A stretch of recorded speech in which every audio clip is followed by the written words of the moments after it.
Assalamualaikum warahmatullahi wabarakatuh. Saya Fima Septia, mahasiswi Fakultas Hukum Universitas Muhammadiyah Surabaya. Di sini saya akan mempresentasikan terkait dengan relevansi hukum humaniter internasional terhadap perlindungan jurnalis di medan perang. Salah satunya adalah kasus penembakan Shirin Abu Akleh, seorang jurnalis asal Qatar. Hukum perang atau yang sering disebut dengan hukum humaniter internasional atau hukum sengketa bersenjata memiliki sejarah yang sama tuanya dengan peradaban manusia atau sama tuanya dengan perang itu sendiri.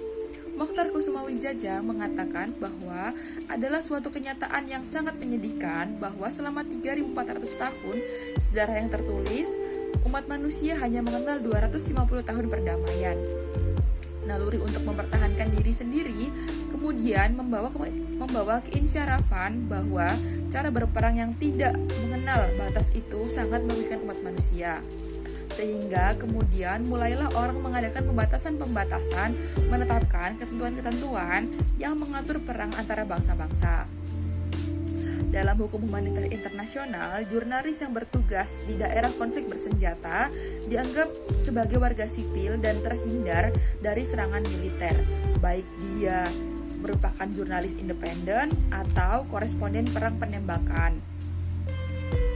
Penembakan terhadap Shirin Abu Akleh, wartawati senior stasiun televisi milik pemerintah Qatar, dengan adanya kasus tersebut merupakan bukti nyata bahwa hukum humaniter internasional gagal diimplementasikan.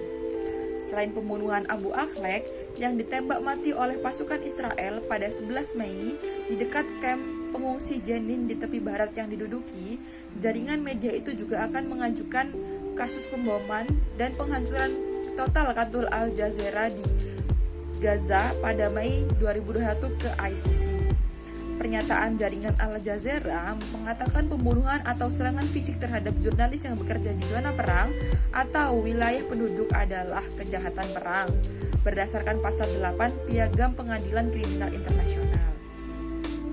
Berdasarkan pasal 79 Protokol Tambahan 1 Konvensi Jenewa 1949, seorang wartawan yang sedang menjalankan profesinya di medan pertempuran harus dianggap sebagai warga sipil atau orang sipil atau sivilian. Maka wartawan perang menjadi unsur dari penduduk sipil atau the civilian population. Pengaturan terhadap penduduk sipil ini diatur secara khusus dalam Konvensi Jenewa 1949, Geneva Convention Relative to the Protection of Civilian Person in the Time of War. Berbeda dari ketiga Konvensi Jenewa 1949 lainnya, maka konvensi mengenai perlindungan pendudukan sipil di waktu perang ini bukan merupakan penyempurnaan dari konvensi-konvensi yang telah ada, tetapi merupakan suatu konvensi yang sama sekali baru. Lahirnya konvensi ini tidak lepas dari pengamalan Perang Dunia Kedua, baik di Eropa maupun Asia, di mana konvensi yang waktu itu berlaku dirasa belum cukup mengakomodir perlindungan bagi seluruh penduduk sipil dari tindakan sewenang-wenang terhadap pihak yang bertikai. Terlebih lagi, perkembangan teknik persenjataan permodernan mengakibatkan bertambahnya sukarnya untuk mencegah penduduk sipil turut menjadi korban serangan musuh. Faktor tersebut dan kenyataan bahwa perang modern merupakan perang yang total mengakibatkan bahwa perlindungan yang diberikan oleh hukum perang tradisional secara negatif dengan menempatkan penduduk sipil sebagai pihak yang berada di luar perang jelas tidak memadai lagi. Hukum humaniter atau dahulu disebut sebagai hukum perang atau the law of war mengatur status dan kedudukan jurnalis sebagai selama konflik bersenjata. Jauh sebelum Konvensi Palang Merah atau Konvensi Jenewa 1949 lahir, status dan kedudukan jurnalis telah diatur dalam aneks dari Konvensi 4 Den Haag 1907 tentang penghormatan hukum-hukum perang serta kebiasaan perang di darat, atau sering disebut dengan Respecting the Laws and Custom of War and Lands. Pasal 13 menyatakan, individuals who follow unarmed without directly belonging to such as newspaper, correspondents, and reporter, soldier the contraction who fall into enemy hands and whom the latter thinks fit to detain, are entitled to be treated as prisoners of war provided they are in possession of certificate from the military authorized of the army which they are accompanying. Berangkat dari pasal tersebut, dapat disimpulkan bahwa seorang jurnalis dengan istilah newspaper correspondent and reporters yang jatuh ke tangan salah satu pihak berkonflik dan ditahan, maka dia diperlakukan atau ditreat sebagai tawanan perang. Jurnalis tersebut bukan dianggap sebagai tawanan perang. Untuk memenuhi syarat diperlakukan sebagai tawanan perang, para jurnalis harus memiliki sertifikat yang dikeluarkan oleh pimpinan angkatan bersenjata yang mereka ikuti. Peranan organisasi internasional dalam memberikan perlindungan terhadap pers di negara yang sedang berkonflik. Yang pertama adalah ICRC atau International Red Cross Committee. Secara profesional tidak termasuk organisasi wartawan, namun komite dan kontribusi yang diberikan dalam menjamin perlindungan yang diberikan kepada wartawan sesuai dengan ketentuan Konvensi Jenewa 1949 dan protokol tambahannya sangat besar dan berarti. Ketentuan tersebut saja misalnya peranan wakil ICRC yang mengunjungi yang sedang ditahan, yang bersama dengan wakil dari negara perlindungan berhak mengunjungi para wartawan yang sedang ditahan. Dalam pasal 126 konvensi ketiga dalam pasal 142 konvensi keempat konvensi Jenewa. Yang kedua ada YPFC atau The World Press Freedom Committee yang telah memberikan kepemimpinan selama lebih dari 30 tahun dalam memerangi lisensi wartawan dan kode etik wajib, tugas bagi wartawan dan kontrol berita lainnya. Awalnya dibuat untuk melancarkan perjuangan global, akhirnya sukses di dalam dan sekitar organisasi antar pemerintah untuk memukul mundur proposal otoriter untuk membatasi baru dunia agar informasi dan komunikasi. Kesimpulannya yang dapat saya simpulkan, yang pertama adalah perangkat hukum internasional dalam melindungi pers di dalam negara yang berkonflik dapat dilihat dan di deklarasi Lawyers Piagam Kebebasan Pers Charter for Free Press mendukung kedudukan pers dan melaksanakan tugas.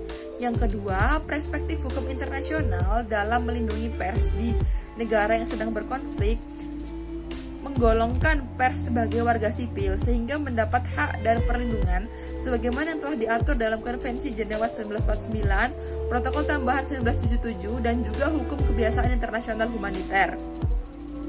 Dalam suatu konflik bersenjata, orang-orang yang seharusnya menjadi korban adalah kombatan sehingga warga sipil wajib dilindungi.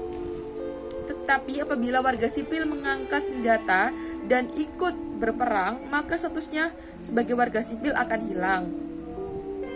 Dan menjelaskan bahwa begitu pentingnya pers dalam perkembangan pemberitaan mengenai negara yang sedang berkonflik.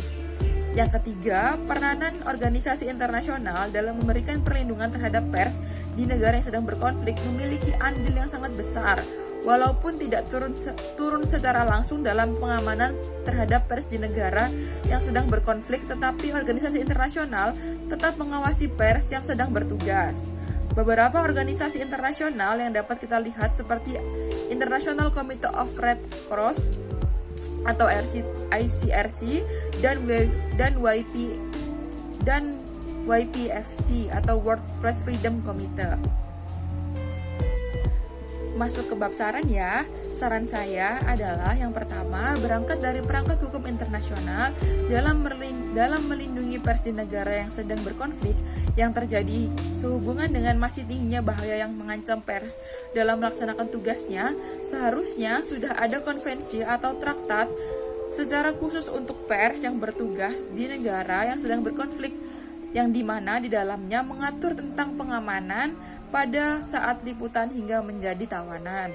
Yang kedua, perspektif hukum internasional dalam melindungi pers di negara yang sedang berkonflik tentang status negara sipil yang melekat pada pers ditanggalkan karena pers dan tidak disamakan lagi. Pers tersebut mengemban misi yang berat yang dimana dituntut harus berada di garda terdepan dalam pencarian berita atau kebenaran di lapangan. Pers seharusnya tidak hanya mencari fakta yang dimana untuk diberikan bagi khayalak ramai, tapi pers juga tidak boleh ditawan karena mereka juga mengambil andil dalam perpecahan tersebut dan tidak hanya mencari fakta yang dimana untuk diberikan ke khalayak ramai. Idealnya, seorang wartawan mengetahui dan memahami benar bahwa dirinya memiliki perlindungan sebagaimana yang diatur dalam Konvensi Jenewa 1949 dan Protokol Tambahan 1 khususnya pasal 79 beserta segala konsekuensinya, sehingga di dalam melaksanakan profesi di samping itu harus mengikuti aturan konvensi dan protokol. Seharusnya bukan hanya peran organisasi internasional saja dalam memberikan perlindungan terhadap pers di negara yang sedang berkonflik, tetapi pemerintah dari pihak yang bertikai wajib kepada kombatan untuk melindungi pers pada saat bertugas dan atau tidak menjadikan sebagai sarana kekerasan. Sekian presentasi dari saya, kurang lebihnya mohon maaf. Billahi fi sabilillah, fastabiqul khairat. Wassalamualaikum warahmatullahi wabarakatuh.